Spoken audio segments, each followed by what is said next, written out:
네, 수도권에 이어 대전에서도 코로나19 집단 감염이 계속되고 있는 가운데 해외에서 유입된 사례까지 점차 늘고 있어 방역 당국의 긴장감이 더 높아지고 있습니다. 이와 관련한 자세한 소식 천은미 이대 목동병원 호흡기내과 교수와 함께 짚어보도록 하겠습니다. 어서 오십시오. 안녕하세요. 네.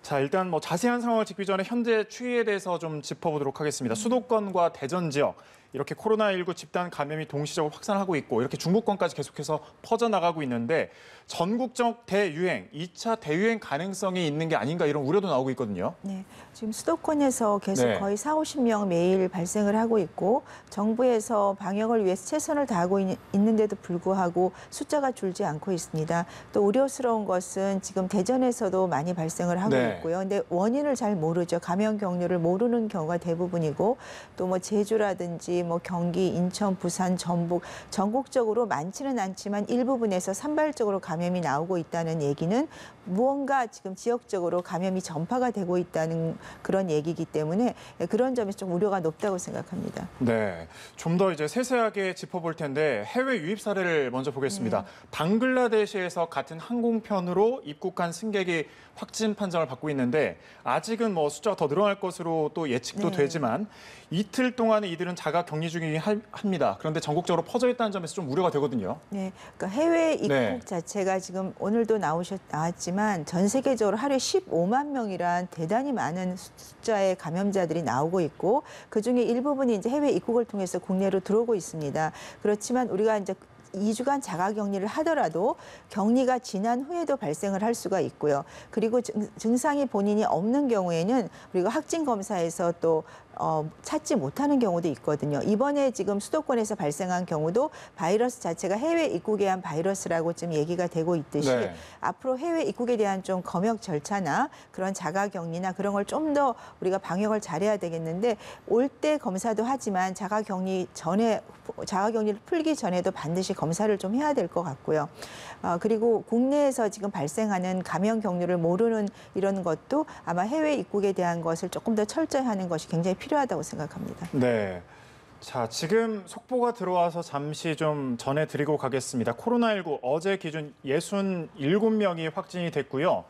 0시 기준입니다. 총 12,373명, 그리고 신규 확진자 67명 중에 국내 감염이 36명, 서울은 13명, 경기는 10명, 대전 5명이 이제 신규 확진자로 나왔습니다. 인천 4명이 추가가 됐고 대구, 충남 2명씩 신규 확진자가 발생을 했습니다. 역시 전국적으로 좀 많이 또 확진이 됐네요. 네, 국내에도 많지만 해외 입국도 지금 더 많이 늘고 있는 것 같습니다. 그건 이제 외국 자체에서 확진자가 많기 때문이기 때문에 아까 말씀드렸듯이 검역 자체를 조금 더 철저하게 하는 것이 필요하고 또 문제는 이제 건강하시고 이렇게 활동적인 분들이 해외에서 입국을 하거나 할 때는 증상이 없는 무증상자가 대부분일 거예요. 그리고 있어도 아주 경증으로 있기 때문에 본인도 자각을 못할 정도라서 이러한 분들에 대해서 우리가 검사를 조금 더 철저하게 한 번 검사로 끝날 것이 아니라 검사하고 그다음에 중간이라든지 아니면 격리 풀기 전에 또 확진 검사를 꼭 하는 것이 좀 필요하다고 생각합니다. 사실 말씀처럼 방글라데시 같은 경우도 입국자들이 무증상인 경우가 있었잖아요. 맞습니다. 이런 경우는 그럼 어떤 식으로 좀 더 세세하게 해야 될까요? 우리가 이제 그 유전자 증폭 검사 PCR 검사를 하죠. 그런데 바이러스 양이 작거나 그럴 경우에는 안 나오는 경우가 대단히 많습니다. 그렇기 때문에 입국할 때 한 번 검사뿐 아니라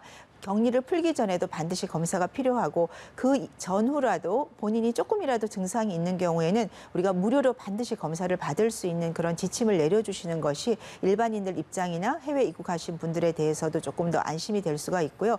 또 요사이처럼 해외에서 많은 감염자가 나올 때는 해외로 이제 나갔다 들어오는 그런 어떤 절차를 조금 더 우리가 좀 자제를 하는 것도 필요할 것 같습니다. 그렇군요.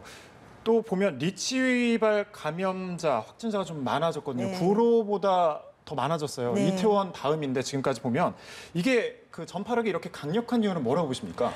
구로 콜센터인 경우에는 딱 거기에 직장인들이 다 어떤 신원이나 그런 인적 사항이 굉장히 좀 보기가 좋았죠. 그렇지만 리치웨이 같은 경우는 이게 다단계다 보니까 각 지역에서 모이고 또 시간이나 만나는 시간이나 그런 게 다 다르죠. 그러다 보니까 확진자를 찾는데 경로 파악이 굉장히 어려웠을 겁니다. 지금도 우리가 분명히 놓치고 있는 분들이 있을 거고 그분들을 통해서 지금 2차, 3차, 4차 감염에 의해서 아마 전국적으로 지역적으로도 감염자가 더 나오고 있는 것이 아닌가 생각됩니다. N차 감염이 실제로 가능하다는 네, 말씀이신데 롯데제가 물류센터에서 시작된 감염도 계속해서 퍼지고 있거든요. 네. 이 중에 좀 우려가 되는 부분이 한 확진자가 전 직장 동료 12명과 같이 여행을 네. 갔다는 점이에요. 이 중에 이제 2명이 감염이 됐고요. 네. 아무래도 추가 감염 우려도 좀 보이죠. 네, 여행을 같이 가게 되면 이제 버스나 교통수단도 같이 타셨을 거고 그 가운데에서 이제 밀폐 공간이잖아요. 우리 식사도 당연히 같이 하셨기 때문에 분명히 밀접 접촉에 의해서 감염자가 더 나올 확률이 있고 증상이 없더라도 검사를 꼭 여러 번 저는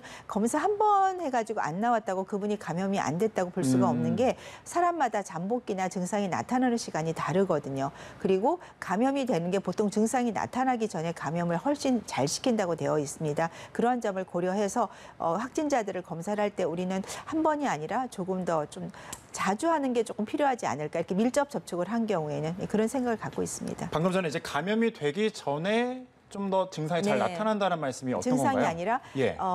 확진자가 네. 본인이 딴 분을 감염을 시킬 때 본인이 모르고 있는 거죠. 증상이 무증상? 없으니까. 예. 예. 그 상태인데 보통 우리는 한 이틀 전부터 확진자를 찾는데 연구에 의하면 3일 전부터 대단히 바이러스가 많이 검출돼서 감염을 많이 시키는 거로 되어 있고요. 증상이 나타난 후 8일 정도가 되면 대부분 이 감염을 시키는 능력이 떨어진다고 되어 있습니다. 그래서 지금 아마 병상 부족 때문에 조금 지침을 바꾼다는 얘기도 있는데 네. 그것이 2주간 격리를 꼭 할 필요 없이 1주 정도 격리 상태에서 더 이상 바이러스가 검출이 되지 않거나 증상이 없는 경우에는 이분은 감염력이 떨어질 수 있다는 이제 그런 연구가 있어요. 그리고 일부였긴 하지만 아주 드물지만 일주일 전부터 감염을 시킨다는 연구도 있습니다. 그렇기 때문에 제일 중요한 거는 증상이 없을 때라도 이런 사회활동이나 뭐 여행을 하실 때도 마스크 착용, 손위생, 네, 그거를 잘 지켜주시면 사실은 본인이 감염이 돼 있더라도 타인에게 감염을 안 시킬 수가 있거든요. 네. 네, 그게 가장 중요한. 그런데 이제 여기서 좀 우려되는 부분이 네. 최근에 보면 식당에서도 주점에서도 감염 사례가 나타나고 네. 있잖아요.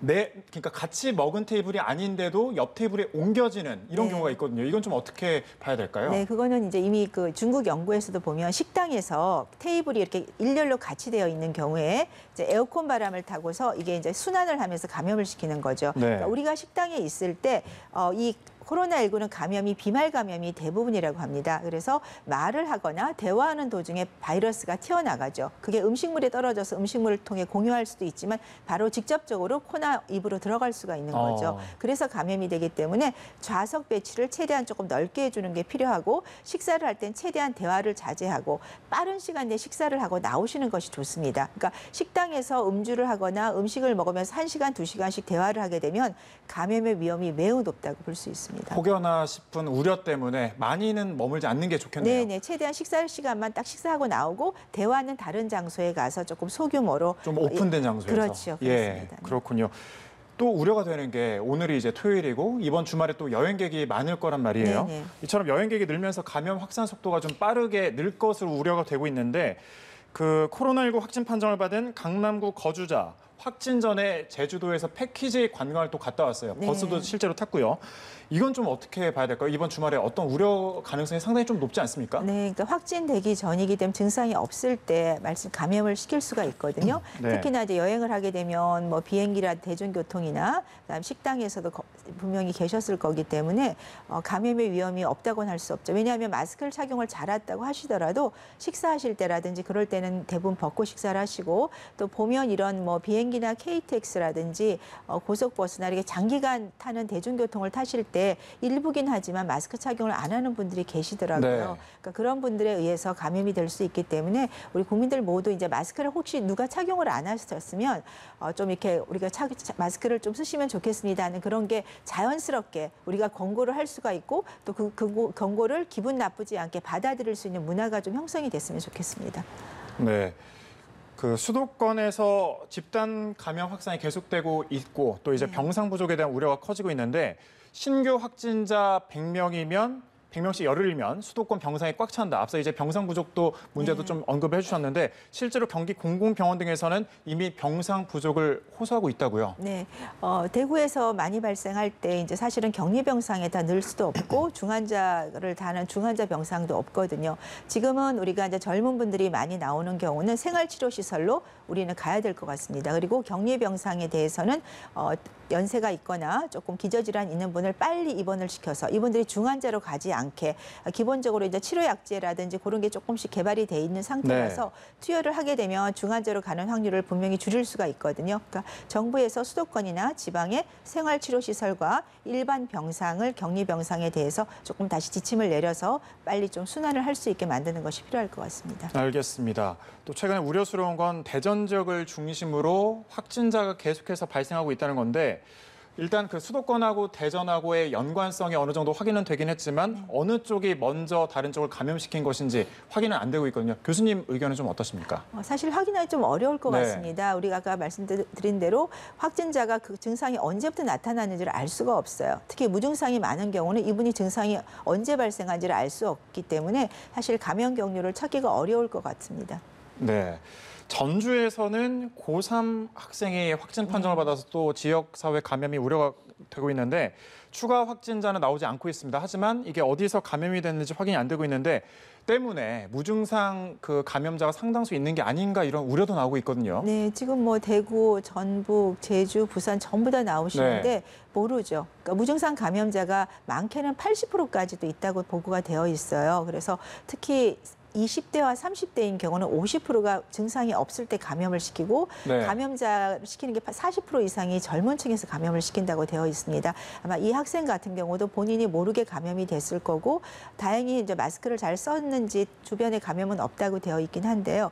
그리고 또 젊은 사람의 특징은 면역이 좋다 보니까 바이러스가 들어왔을 때 빨리 회복되는 그런 문제도 있기 때문에 본인들이 모르고 지나가는 경우가 굉장히 많다고 생각합니다. 실제로 검사를 해보면 더 나올 수도 있다라는 그렇죠. 말씀이시네요. 바이러스는 나오는데 본인은 증상이 없는 경우가 굉장히 많습니다. 그렇기 때문에 본인이 증상이 없더라도 20대, 30대는 정말 마스크를 착용을 철저히 해주셔야 되는데 요 사이 조금 그런 게 많이 느슨해졌고요.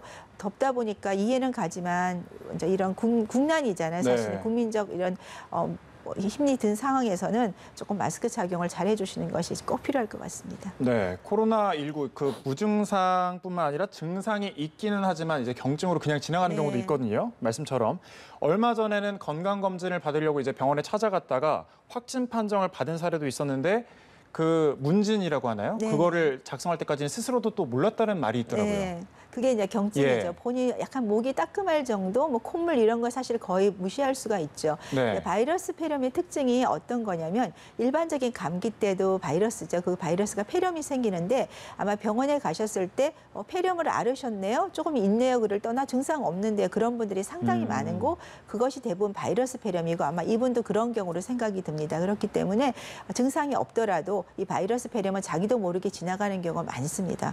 그래서 마스크 착용이 꼭 필요하다고 말씀을 드리고 본인이 증상이 없다고 마스크 착용을 안 하면 이런 분처럼 다른 분한테 감염을 자기도 모르게 시킬 수 있는 문제가 있습니다. 네, 계속해서 저희가 이제 언급은 하고 있지만 많은 지역에 무증상자가 있을 거고 그로 인한 깜깜이 전파가 상당수 진행되고 있다라고 하면 방역 강화를 전국적으로 확대해야 된다 이런 말도 나오고 있거든요. 여기에 대한 의견은 어떠십니까? 네, 아무래도 이제 우리가 좀 갈 수 있는 장소가 제한이 된다면 가기가 어렵겠죠. 근데 장소 자체가 다 이렇게 오픈이 돼 있다면 아무래도 젊은 층이라든지 그런 분들은 좀 자주 찾아가시게 될 거예요. 그래서 그런 면에서 지금 수도권에서 발생을 했지만 이 수도권에는 전국권입니다. 일일 생활권이기 때문에 언제든지 지방으로 다 퍼지고 있는 상태이기 때문에 정부에서 조금 지침을 내리려면 빨리 조금 지침을 내려주시고 특히 지금 여행철이고 휴가철이어서 국내 해외를 못 가시기 때문에 국내의 어떤 이런 휴가 쪽으로 많이 계획을 하고 계신 것 같아요. 그래서 그런 쪽에 대해서도 우리 국민들이 좀 여행을 가실 때 안전하게 갈 수 있게 이런 뭐 자리 배치라든지 마스크 착용이라든지 이런 거에 대한 지침을 좀 내려주시면 좋겠습니다. 네, 알겠습니다. 여기까지 듣도록 하겠습니다. 천미 이대 목동병원 호흡기 내과 교수와 함께 코로나19 집단 감염과 관련해서 짚어봤습니다. 오늘 말씀 고맙습니다. 감사합니다.